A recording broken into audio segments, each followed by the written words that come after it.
Days.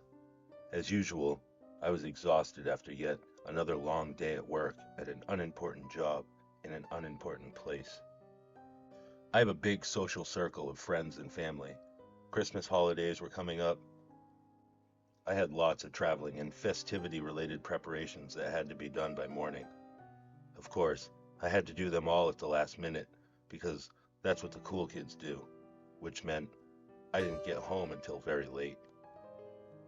Day old leftover pizza and soda honestly never tasted so good because that meant I could just fall into my bed and put an end to what had been a hellish day.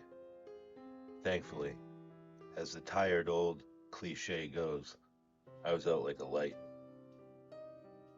only to be awoken by stars.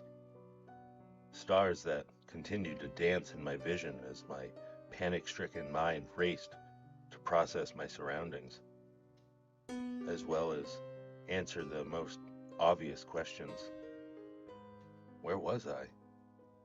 Currently inside my own closet.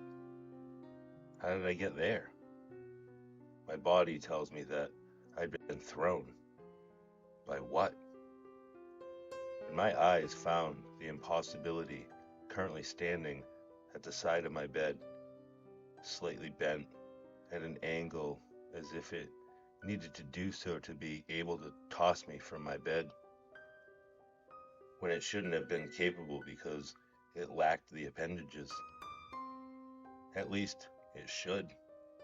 But that grotesque octopi-like arm protruding from it and pointing in my direction found some way to exist. I never blinked so hard and fast in my life. Even slapped myself as hard as I could to try to wake myself from what had been the weirdest, most realistic nightmare I've ever had. All the while, the wooden door took slow, deliberate versions of steps towards me in what had always been just a doorless closet, as its body began to undo a rather quick metamorphosis into a monstrous creature that very faintly resembled an octopus, only armored in pitch black scales. What very little wasn't covered in scales was covered with wide, angry crimson eyes and mouths that had way too many sets of what had to be more than just a dentist's nightmare, mouths that were drooling profusely with corrosive saliva that instantly made everything it touched magically disappear. It patiently waited while I fully processed the existence of it and its grotesque, hellish glory.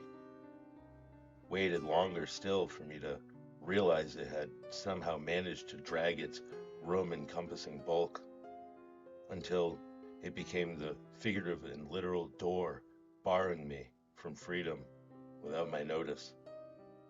Thankfully, as my dexterous tongue began to coil around my dinner, like a boa constrictor that had been warped by the flames of hell, my dinner finally asked the question both of us owed the answer to, a question I'd waited far too long to hear. How long?